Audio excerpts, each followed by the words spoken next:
Hey folks, welcome to Digimento Education. This is Analog Devices and Circuits Lecture 5. Hopefully you must have gone through all the lectures that I covered before and well versed with the concepts that I separately marked as important and other concepts too. If you are not well versed with the basics of what I taught you in the last 4 lectures, you won't be able to solve a question in the examination that you will encounter. So it's highly recommended that you basically be well versed with the concepts that I covered in the last lectures. Okay? So if you really like the video, please hit the like button, share and subscribe to our channel, and write down your comments below in the comment section. Okay? So let's start with today's lecture. The first topic of discussion, in the last lecture we ended our discussion with the introduction to the bridge rectifiers. There I taught you there I described you about the waveforms of the bridge rectifier. It's basically a full wave rectifier, and also described you about the operations of all 4 diodes in different intervals. Okay, now in this class, in this lecture we shall basically analyze the bridge rectifier. Let's perform the analysis of bridge rectifier.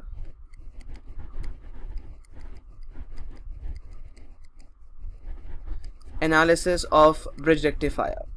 The first that we shall discuss is about the current. So you don't need in this I'm not going to write the derivation of all the points that we discussed earlier, because you already know how we have to derive them. So your output current I is basically equal to Im sine alpha, where this is when alpha is between pi and 0, and is also equal to minus Im sine alpha when alpha varies between pi and 2 pi. Here that you should make a point that Im is equal to Vm by 2 Rf plus RL. Okay, this is very important. Here up to center TET full wave rectifier and half wave rectifiers, we discussed when we wrote the formula of Im, it used to be Vm by Rf plus RL, but in this case this expression incorporates 2 Rf because it incorporates 2 diodes in series, connected in series.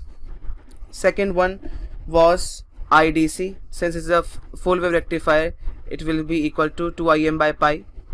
Then we have IRMS, the total RMS current is equal to Im by root 2, because it's basically a full wave rectifier. Had it been in a half wave rectifier, it would be Im by 2, and that would be Im by pi. Now fourth point, IRMS prime is a total RMS AC current, is equal to IRMS square minus IDC square. Okay. Fifth one, since it's a full wave rectifier, so we have a ripple factor of 0.483. It won't change. Okay. We have then sixth point, PI average input power is equal to IRMS square into 2 RF plus RL, and it used to be RF plus RL in the case of center TET full wave rectifier and half wave rectifier. That's one more distinction. You have then percentage efficiency. Percentage efficiency is again will be equal to 81% maximum, so it will be equal to 81 RL divided by 2 RF plus RL percentage. Okay, this is also one more distinction. Eighth point, V diode DC. Now what is the diode voltage? What the diode voltage used to be in the case of center TET full wave rectifier, it used to be minus 2 Vm by pi, Now in this case it is one distinction. It is equal to minus Vm by pi. There is one more distinction. Okay, but when we discuss about VDC and L, it is equal to 2 Vm by pi, and it was also 2 Vm by pi in the case of center tapped full wave rectifier. Okay, now in V diode DC, in case of bridge rectifier it is minus Vm by pi, but it used to be minus 2 Vm by pi in case of your full wave center tapped full wave rectifier. Okay, 10th point, VDC FL is IDC into RL, or it is equal to VDC NL minus IDC into R, where this is equal to 2 Vm by pi minus IDC into 2RF. Here this is also one point of distinction. Here R is equal to 2RF. RSW is not considered. Why are we not considering? Because there will not be any DC power dissipation across the secondary winding of the transformer, because both voltage and current are AC in nature across the secondary winding, so there will not be any DC power dissipation across the secondary winding of the transformer. As I already showed you in the last lecture, that the current which is flowing across the secondary winding is purely AC, because it is the current across the secondary winding is bidirectional. That's why we shall not consider RSW, which is the which represents the DC power dissipation across the secondary winding. So we are not going to consider that. It's a one major point of distinction. Okay, so VDC, or you can say VDC secondary winding, should be equal to 0, as in this case. Okay, so this is the 10th point of discussion. Now 11th is percentage regulation. Percentage regulation will be equal to R upon RL into 100%. It's also different. It's also a distinction where R in this case is 2RF. Okay, now 12th, you have Thevenin equivalent circuit. V Thevenin will be equal to 2 Vm by pi, and R Thevenin is equal to R, which is basically equal to 2RF. Okay, 13, and this is the important point, the PIV in this case is equal to Vm, and it was 2 Vm in the case of center tapped full wave rectifier. This is a major advantage of using a bridge rectifier. Major advantage.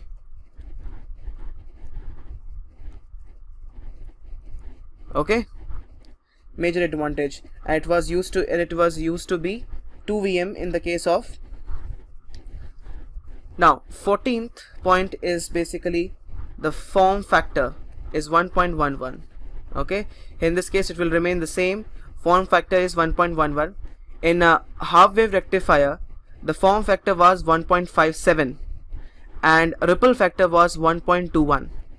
Okay, and in case of your center tapped full wave rectifier, your form factor was 1.11 and ripple factor was 0.483. Again, it will remain the same in the case of bridge rectifier. Then you have 15th point of discussion, the frequency of output. Frequency of output is again 2f0 in this case, or you can say our ripple frequency. Ripple frequency is 2f0. It is not equal to fundamental frequency. Fundamental frequency is f0, so it is not equal to output frequency, or ripple frequency is 2f0. It's not equal to fundamental frequency. 16th point is angle of conduction. Angle of conduction. This is equal to 360 degree for ideal diode and 360 minus 4 theta for non-ideal diode. And this is the same case. This is the same case in the, but this is also same for center tapped full wave rectifier, as we discussed earlier, where the major point of discussion, the major point of difference is here is theta. Theta will be equal to sine inverse 2V gamma by Vm. This is important point here, because two diodes are connected in series, so their cut-in voltages will add up, and that net cut-in voltage will be equal to 2V gamma. But in the center-type full wave rectifier, your theta was sine inverse of V gamma by Vm. This is again a point of distinction. Okay, and 17th point is basically the transformer utilization factor. It is 0.81 into RL divided by 2RF plus RL. Okay, this is the transformer utilization factor. But in the center-type full wave rectifier, it was 0.57 with respect to the secondary winding and 0.81 with respect to the primary winding, where your net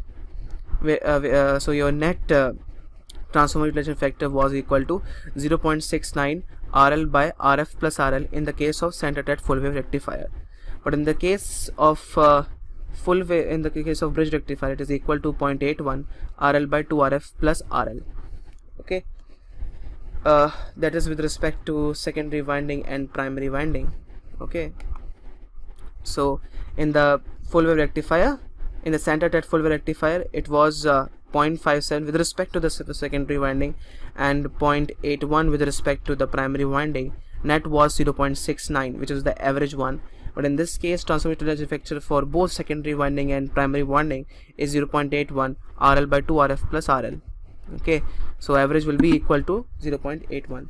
Now let's discuss about advantages of a bridge rectifier. So it basically has a smaller PIV, which you can see is equal to Vm. Second one, it does not require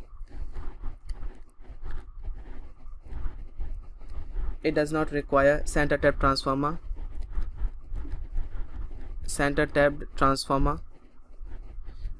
which is basically large, which basically requires a lot of space. Center-tapped transformer requires a lot of space. Okay, the space requirement basically increase in case of your center-tapped full wave rectifier. You have a greater transformer utilization factor, DC output power upon input AC power rating. Okay, fourth one is bridge rectifier.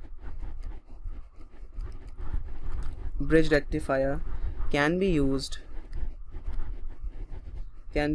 as high voltage rectifier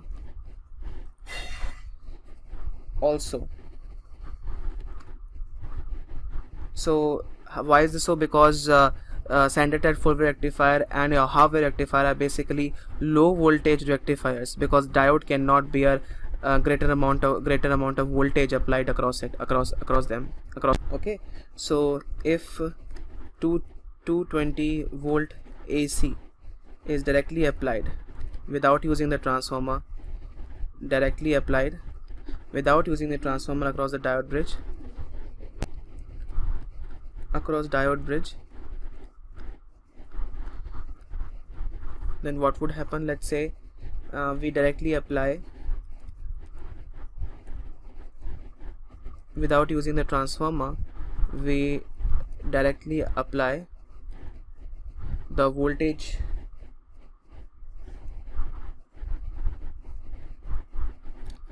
let's say this is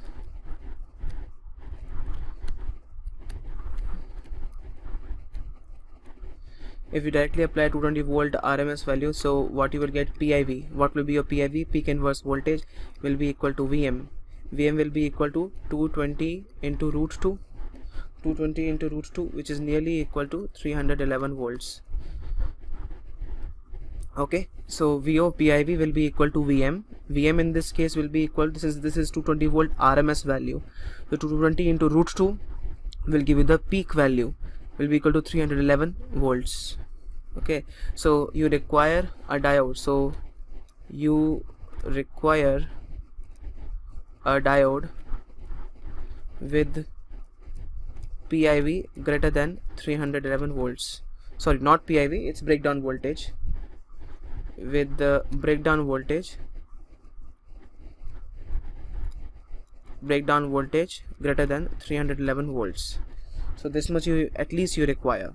Okay, now let's have a look at this particular example.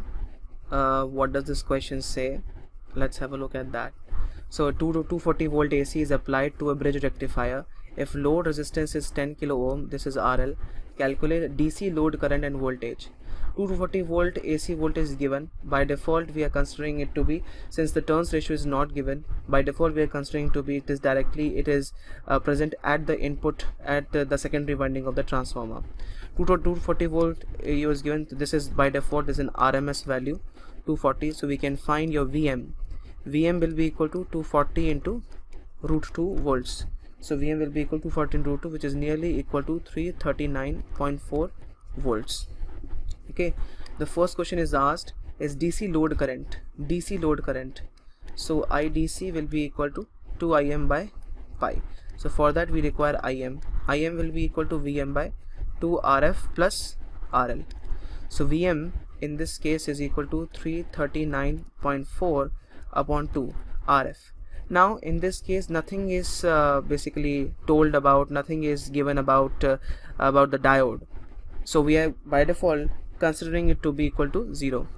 That is, it is an ideal diode, and RL is 10 kilo ohm. So it is 10 kilo ohm. So it will be equal to 33.94 milliampere. By default we are considering it to be a ideal diode because nothing is given about the diode. Now voltage. So your VDC voltage, DC voltage, we are by default finding out VDCFL. It is IDC into RL. Okay, now IDC will be, so what will be your IDC then? It is 2 into 33.94 by pi, and this comes out to be equal to 21.6 milliampere. So IDC will be equal to 21.6 milliampere into RL is given as 10 kilo ohm, and this comes out to be 216 volts. Okay, now second question says, asked to find out RMS load current and voltage. So what is the RMS load current? IRMS will be equal to Im by root 2. Okay, Im by root 2. Im, what is Im? 33.94 upon square root 2 is equal to 24 milliampere. Okay, and voltage, RMS voltage will be equal to VRMS is equal to IRMS into RL. Okay, it is 24 milliampere into 10 kilo ohm. It comes out to be 240 volts. Okay, and what will be your PIV? PIV is equal to Vm is nothing but 339.4 volts. So this is how you solve the questions related to the rectifiers. Okay, now let's have a look at another question. Its question says, determine the output voltage waveform for the circuit shown below and calculate the DC level of the output voltage and required PIV for each diode. Okay, so in this case nothing is given about the diode, so we are by default considering it to be an ideal diode, which basically acts as open circuited and short circuited when reverse biased and forward biased respectively. This is the waveform of the input voltage which is applied to it. Now we have to solve it by considering two different cases here. Okay, so for the positive half cycle, for this positive half cycle, so let's solve it. So for positive half cycle, so what do we have for the positive half cycle? Vi is positive. Since Vi is positive, your diode D2 will be forward biased, which means that it will be short circuited, and your diode D1 will be reverse biased. So from here we can conclude that diode D2 is forward biased, which means that it will be short circuited, and D1 is a reverse biased, which means that it is open circuited. Okay, so since Vi is positive for the positive half cycle, this will be short circuited and this will be reverse biased and this will be open circuited. So your net circuit would look something like this. Your net circuit will look something like this. This will be short circuited,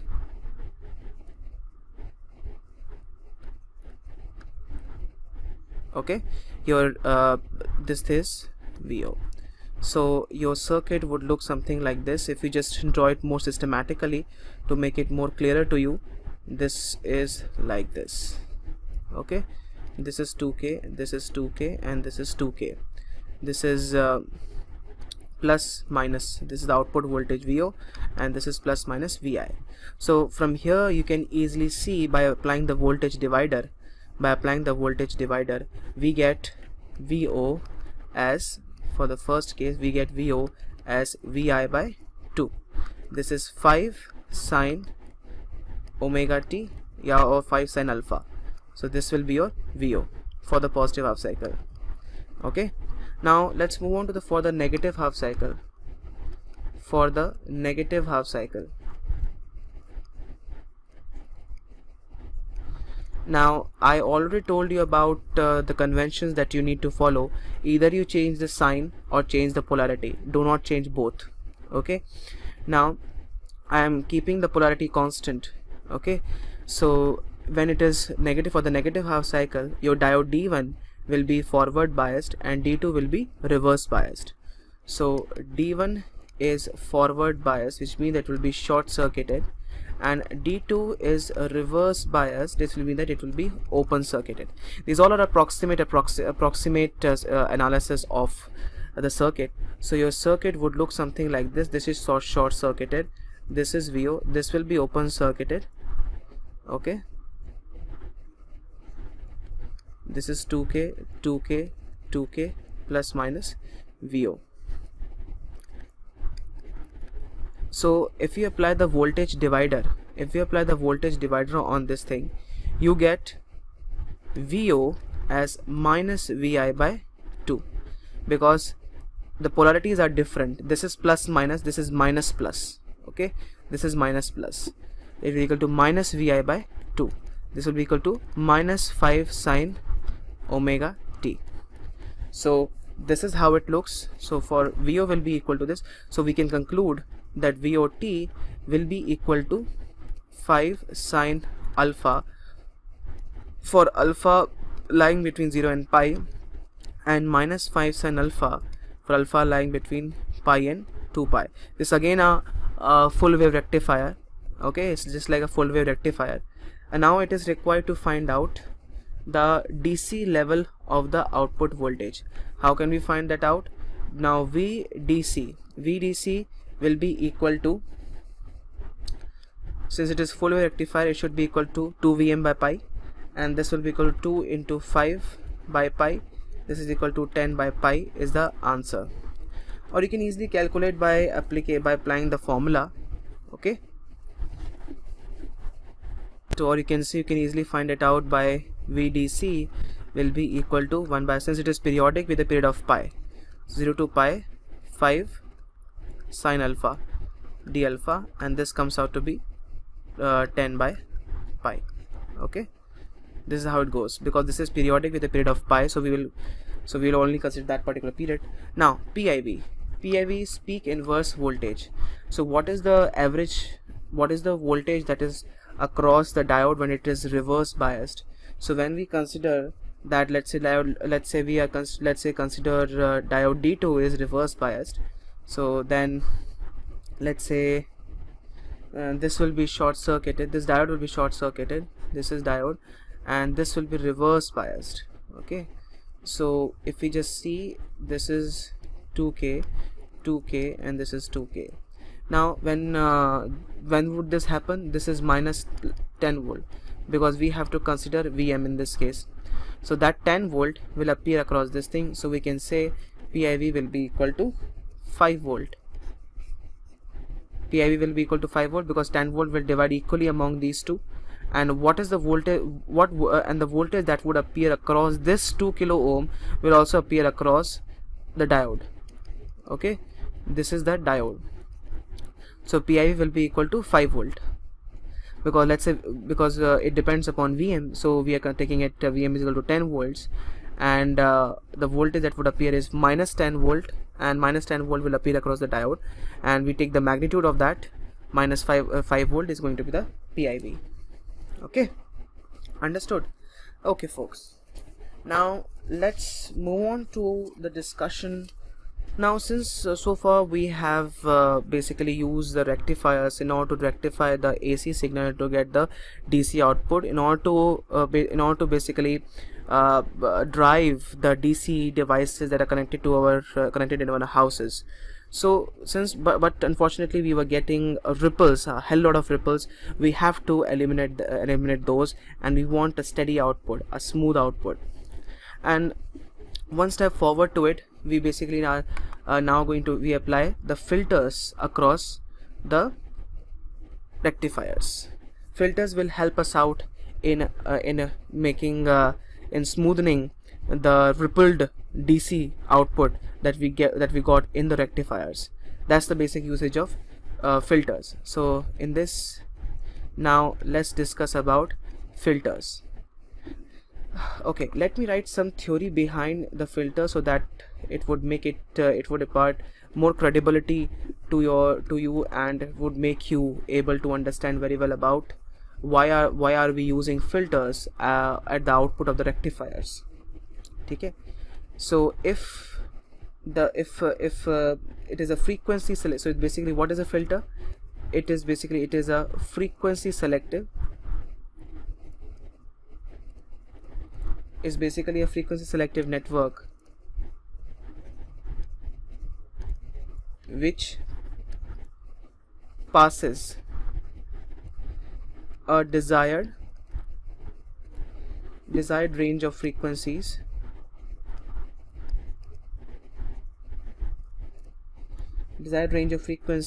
and eliminates unwanted frequencies. Filter is used in a power supply,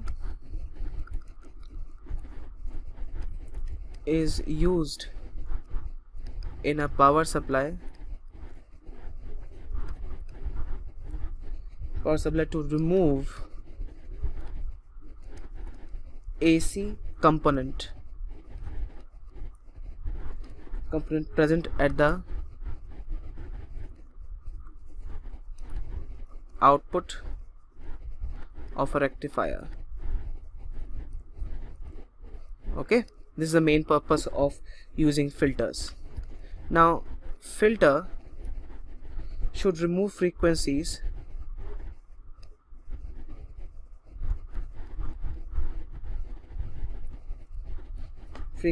omega naught, 2 omega naught, 4 omega naught, etc. in half wave rectifier,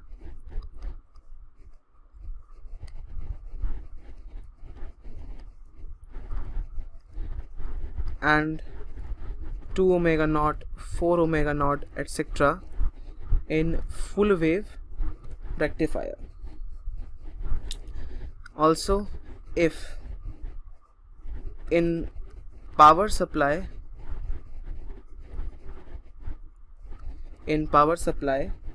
filters consist of large capacitors, so that microfarad to millifarad, and large inductors,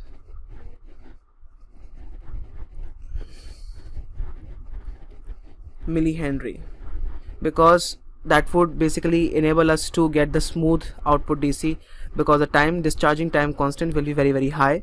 So we shall be able to extract the pure DC out of the rectified signal. Okay, so that's why we use a large capacitors or large inductors for that particular purpose. Okay, now let's discuss about the capacitive filters. What are the capacitive filters? So we have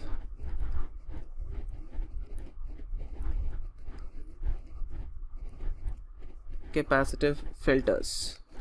What are the usage of what are the properties behind using, what are the important points behind using the capacitive filters? Okay, so AC component can be removed by connecting a capacitor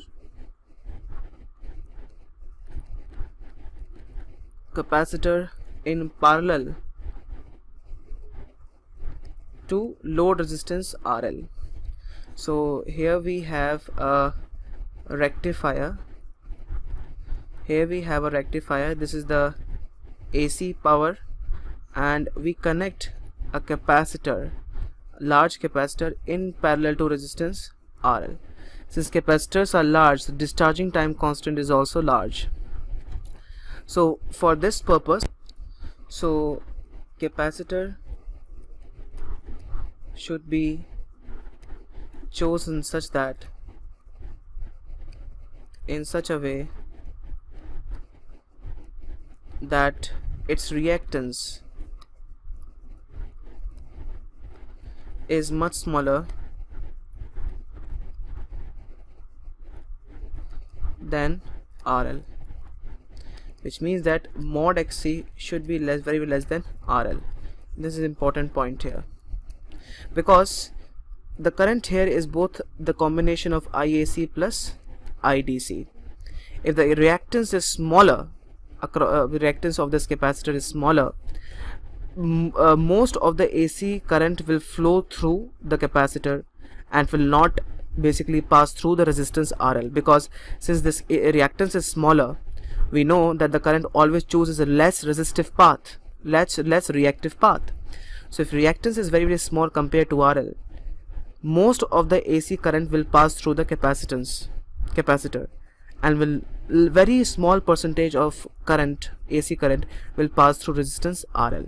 That's why we always take mod XC less than, very less than RL, where XC is equals to 1 by omega naught C for half wave rectifier, and is equal to 1 by 2 omega naught C for full wave rectifier, because the ripple frequency is omega naught in case of half wave rectifier, and is equal to 2 omega naught in the case of full wave rectifier, and both of them should be very less than RL. This is a major point that you should know. That's why we use the capacitor in parallel to load resistance RL. Okay, this is how we use the capacitive filters in this case. So let me write some points here so that it is more clearer to you, and please make a note of these points. So capacitor and RL form current divider. Yes. Okay. Your inductor and RL form voltage divider, and capacitor and RL form a current divider. Okay. Output current of rectifier is combination of both AC and DC. Okay. Now AC component, IAC flows almost through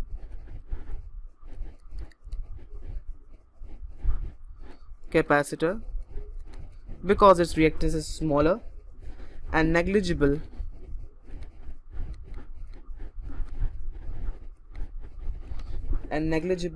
AC flows through RL, because we know that mod XC is very less than RL. Understood? Thus capacitor reduces flow of AC through RL. That's the main purpose of using capacitor filter. DC component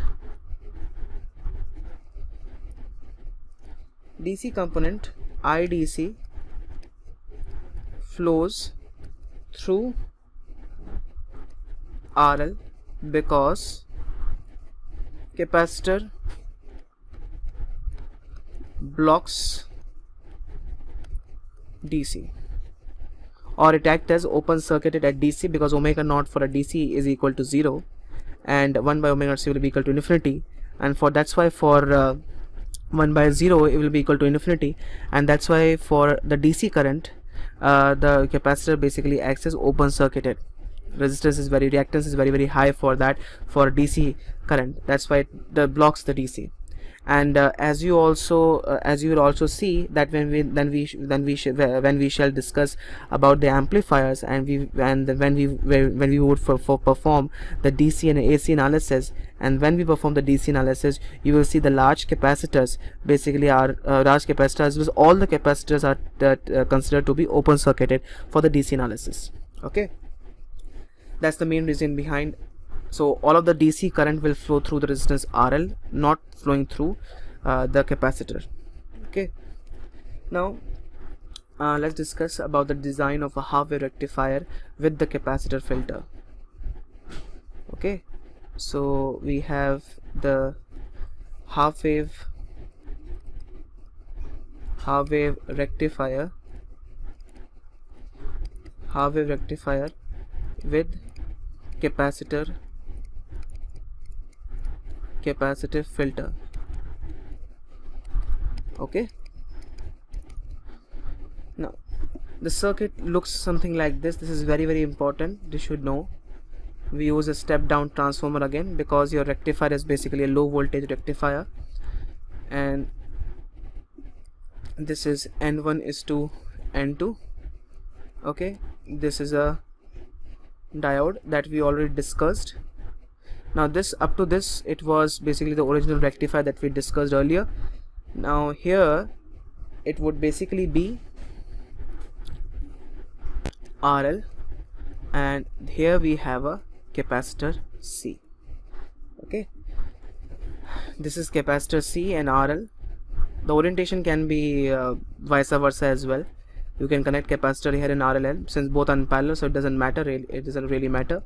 This is AC supply, this is pure AC supply, plus minus. This is diode D, and this is basically nothing but VI. Okay, we are taking the same convention. This is VO. Okay, and this is also equal to VC. VO will be equal to VC. Now let's basically carefully discuss about the waveform and the output variation, since the capacitor is large enough.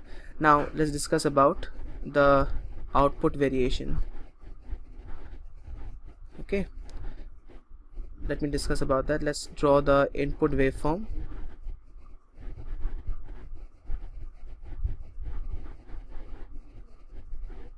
Okay, this is basically, let's say it is VI, and this is basically your T. Okay, so this is VM, this is minus VM. Understood? Now let me use another color to basically describe the output variation in the circuit. So when, let's say, when VI is positive, then diode D will be forward biased and the capacitor will charge. Okay, capacitor will charge. What would be the voltage across the capacitor, or you can say the output voltage? We are considering the output voltage equal to the capacitor voltage. So when VI is basically positive, the capacitor is charging, VO will follow VI. Because they are connected in parallel, VI will appear across the capacitor. So as your VI is changing, your capacitor voltage or the output voltage will follow VI up to here. Okay, this is basically, with blue I am representing VO is equal to VC. VO is equal to VC. Now what would happen when VI basically just becomes negative? VI starts to decrease. Now VI is basically decreasing, starts decreasing. As VI starts decreasing, since what would happen then? So when VI is positive, when VI is basically positive, your output, so VO will be, so this diode will be forward biased, and VO will basically follow VI, because that is in parallel with VI. Okay, now after this particular point, what would happen? Your VI will become less than VC, because the capacitor voltage here will be somewhat like this, and VI becomes less than VC. And this diode, since VI is less than VC or VO, this diode will be reverse biased. This will be open circuited. Your diode will be open circuited, and then your capacitor starts discharging through RL. So capacitor starts discharging through RL. So the discharging process will look something like this. Okay, discharging will look something like this. So what would happen when after this particular point, your VC or the output voltage becomes greater than VI, or VI just becomes less than your VC. Your diode D becomes reverse bias and starts discharging through resistance RL. Okay, after this particular point, your VI again becomes greater than VC. Okay, so this VI again becomes greater than VC. It will be short circuited, it will be forward biased. So the VO output voltage will again follow your VI. So I am marking this thing as VO is equal to VC, and this again, after this particular point, your VI becomes less than VC. So the capacitor starts discharging like this, and this process continues. Okay, this process continues. This is basically your, let's say, T1, and this is basically let's say this is T2, and this is, let's say, it is T3. This time is T discharge. This time is up to T's discharge. Up to this particular point is T discharge, and this time interval it is T charge. So this is how it basically follows. Okay, this will be the DC output. Since again it basically consists of ripples, then we shall again pass it through the voltage regulator. Okay, this is the thing. So this is decrease. So so let me just quickly denote one more point, one more voltage here, which is important to note down. This potential